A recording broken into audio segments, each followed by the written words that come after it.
Hello everyone, Alec Elder, the SideQuest Gamer here, and welcome to part 1 of my Donkey Kong Arcade Retrospective. I know I did quite the lengthy reviews lately, and I kinda need to recharge, so I decided to do something a little simple, something that people would like, hopefully.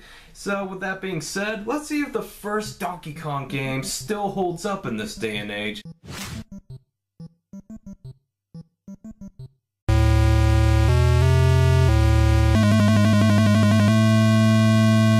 A long time ago, in a country far, far away, the Japanese company known as Nintendo wasn't the massive video game company we knew today. In fact, they were once a playing card company. It wasn't until the 1970s they found a new venture for their business, and that would be the video game industry, which was relatively new at the time.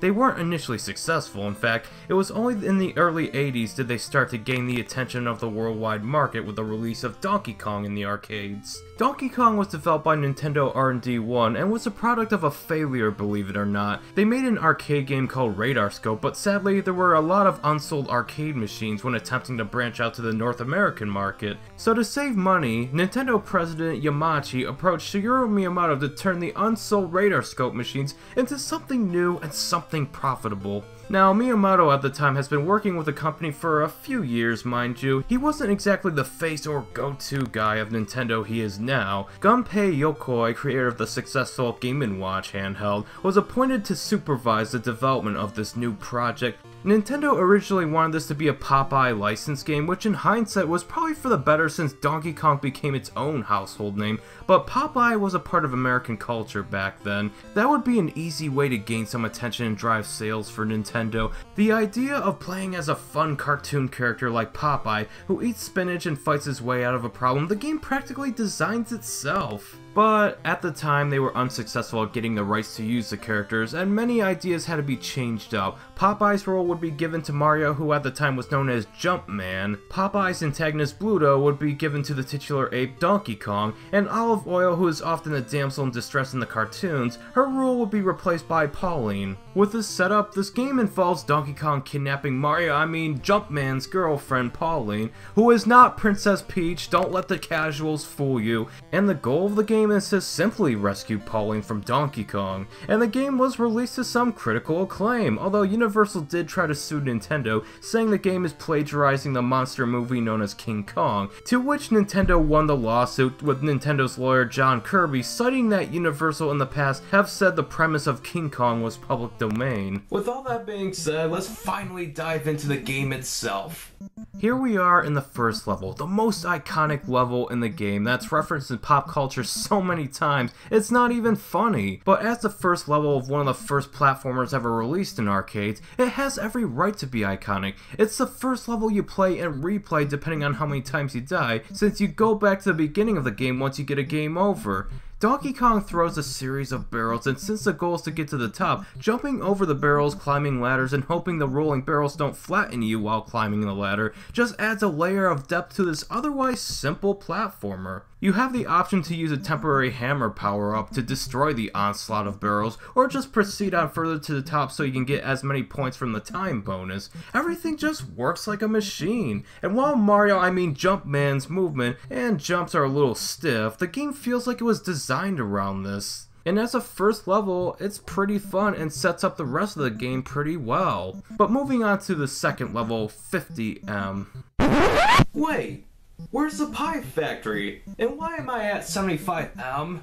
This is my main criticism of the NES port, the absence of the second level being the pie factory. Why is it missing? I mean, if Super Mario Bros. Can have many different stage designs, I don't see why Nintendo couldn't port the second level. I mean, all it is just pie obstacles you have to dodge, moving flames you have to avoid, and conveyor belt platforming that really ups the ante. That was actually my favorite level in the original arcade game because of how unique of a concept it was, which furthers my disappointment that it wasn't ported over. Regardless, the next level in the NES port is 75M, and here we have ascending and descending platformers requiring better timing than before because you don't want to die from a hard landing, nor do you want to die from being crushed to death. And there's of course the spring enemies that can be a nightmare to dodge because of how precise you really need to be when trying to reach for the ending ladder. And 100M is the final level in the game where the goal is to simply remove the 8 pegs while avoiding the moving flames. Easier said than done, and thank goodness for the hammer, because that can make really short work of the moving flames. With that done, Jumpman rescues Pauline and poor DK falls after the platforms collapse under him. It's not too challenging on Game A once you get the patterns of all the obstacles down, but Game B gave me quite a run for my money. With that being said, Donkey Kong is pretty short, but it's pretty sweet. I mean, yes, it's been super annihilated by later platformers that came after. That can't be helped, it's a thing called time and better technology. But as it is in this day and age, when looking at all 4 stages, I think Donkey Kong is a pretty decent game. If you are to play this game today, I don't recommend buying the machine because it's so freaking expensive. I say the Donkey Kong Classics cart, which also contains DK Jr., is a good collection to own. Whether it be for the historical significance or simply because you want to play a loyal enough port of a classic arcade game that looks like there's fun to be had, Donkey Kong can please both crowds. But despite being one of the most important games of all time, I don't think it's the best game of all time per se. The simplicity does hold it back a bit when standing tall next to the platformers of today, which may not be a fair comparison because Miyamoto and company did do the best they could with the limitations they were given, but there is truth to the saying, no game is perfect, and Donkey Kong is no exception. But as a huge fan of 2D platformers, I like this game as a start of something great, something that would only evolve from time, an origin of a species if you will. With that being said, thank you all so much for watching, and remember to stay awesome. But I just have one question for the audience. Is it wrong for me to think that the sequel is better? Huh. No booing audience. Either the editor of this video lost a sound file, which is me, or this pointless joke segment implies that people really like Donkey Kong Jr.